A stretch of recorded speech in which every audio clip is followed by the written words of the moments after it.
It's a very busy week for UK politics and the economy with the next parliamentary vote on Theresa May's revised Brexit deal, UK's GDP growth figures and the Chancellor's spring statement. So with me to discuss what all of this means for the outlook for the UK economy is Andrew Sentance, former Monetary Policy Committee member at the Bank of England.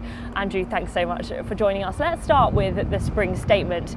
Given the state of the UK's public finances, which are pretty strong right now, do you think we might get some positive surprises from the Chancellor, or is there too much uncertainty around Brexit?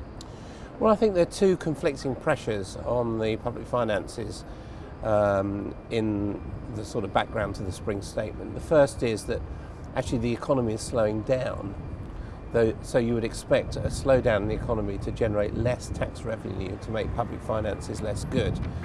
But we're at a fairly mature stage of the economic cycle, and so that means that tax receipts that have accumulated, from profits and self-employment income are starting to come through more strongly.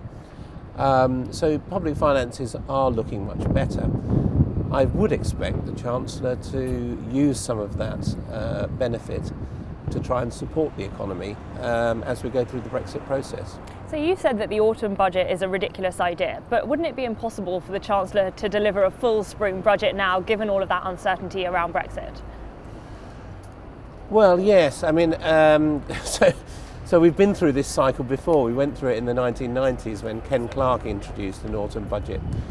And we found that as you get close to the start of the financial year, things have changed. And therefore, I wouldn't rule out there being some substantive measures in the spring statement, as it's now called. It's not a proper budget, but the notion that you can settle everything in the autumn when the financial year will last, for 18 months, beyond that, seems to me to be unrealistic.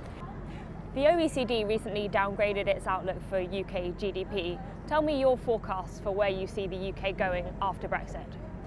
Well, I think the UK is likely to be growing in the next year or two by somewhere around about 1%, perhaps a little bit stronger than that.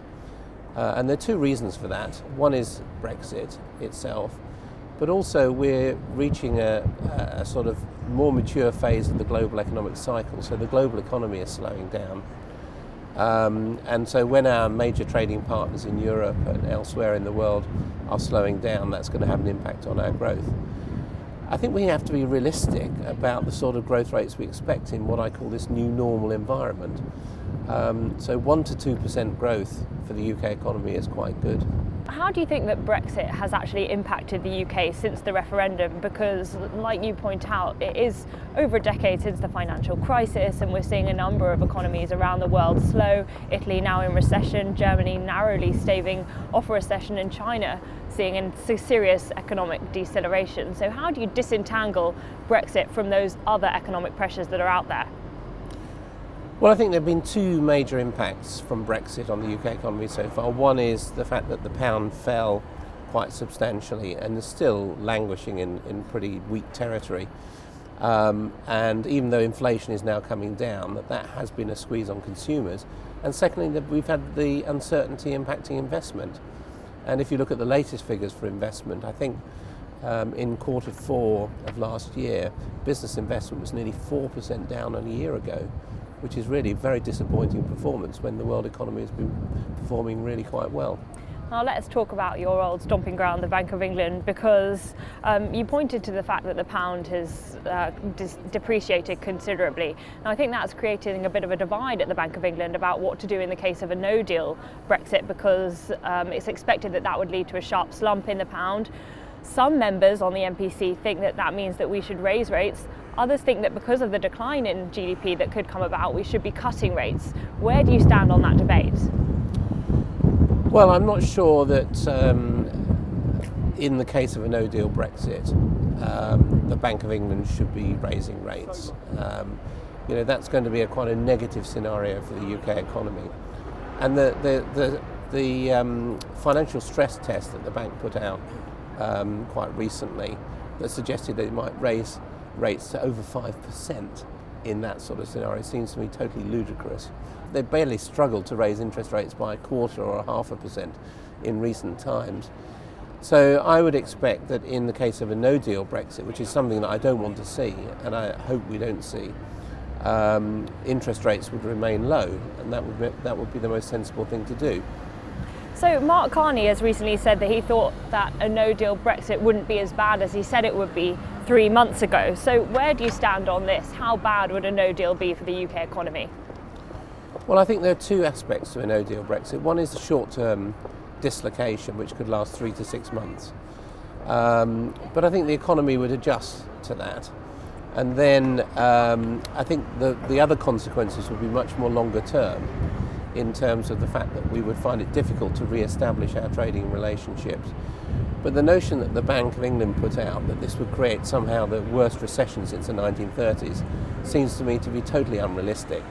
And that was a product of the assumptions that they chose. So it's not a good outcome, but it's probably the most of the bad news will be in the short term, over 3 to 6 months. Now, when we look at other central banks around the world, the Fed has recently taken its foot off the pedal in terms of further hikes. The ECB has recently re-implemented this TLTRO program and extended its forward guidance, so it looks like rates are going to be lower for longer. Do you think that the Bank of England will be paying attention to the ECB and the Fed and be tempted to follow suit? Well, I think the Bank of England is going to follow its rather predictable course of doing very little. I'm not sure it's following the Fed or following the ECB. I think the Fed has had quite a sensible policy. If I'd been recommending a policy for the UK, it would have been raise interest rates to somewhere between 2 and 3%, which is sort of where they are in the US, and then pause. So I think the Fed policy makes sense. I think the ECB is in a more difficult position because they've been dabbling with negative interest rates and they don't seem to have an exit strategy. And I think the Bank of England has a similar problem. We don't seem to have a very sound exit strategy. We've got interest rates at 0.75%. So what happens if there's some downturn in the global economy or in the UK economy? What do we do? Is that what you're expecting? I'm not expecting it in the short term. But you need to have a programme, 10 years on from the start of this recovery, of having raised interest rates gradually. And the Bank of England's missed so many opportunities, particularly in 2014, 2015, to get interest rates up to sort of a 2% level, which would be quite sensible. I think I've lost confidence in their strategy of really trying to normalise monetary policy. So what do you think about the labour market? Because it looks pretty strong, but there are, of course, question marks around the productivity issue. Well, the labour market has performed well in terms of employment, but not so well in terms of productivity. In fact, productivity growth has slipped back.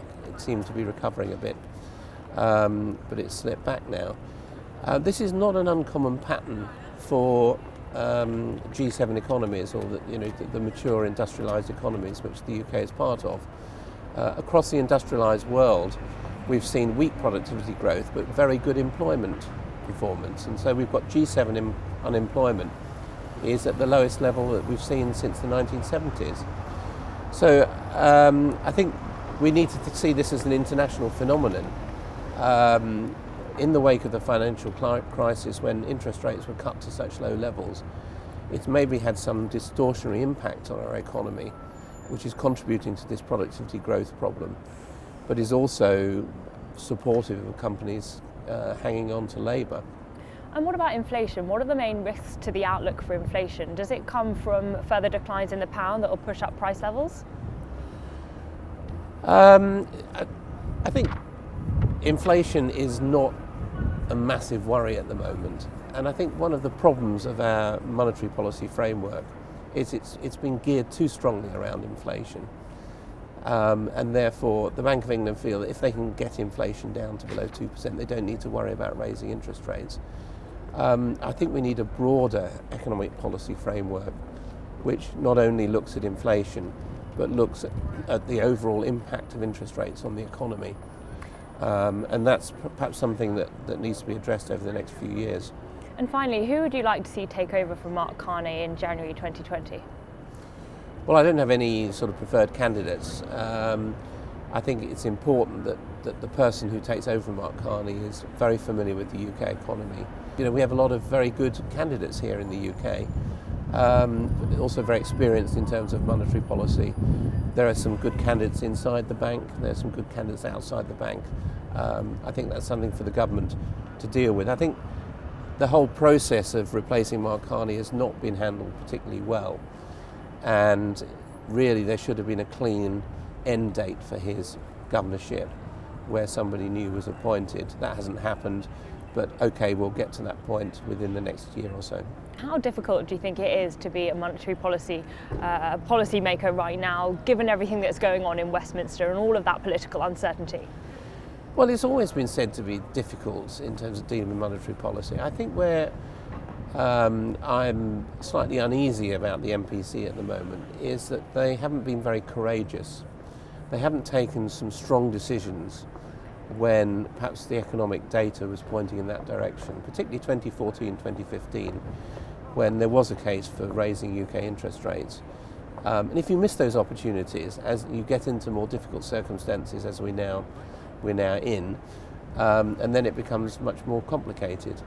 So I think what I would like to see on the MPC is a little bit more courageousness, a little bit more bravery, and some individuals on that committee who are prepared to challenge the consensus, which has been too dominant for too long.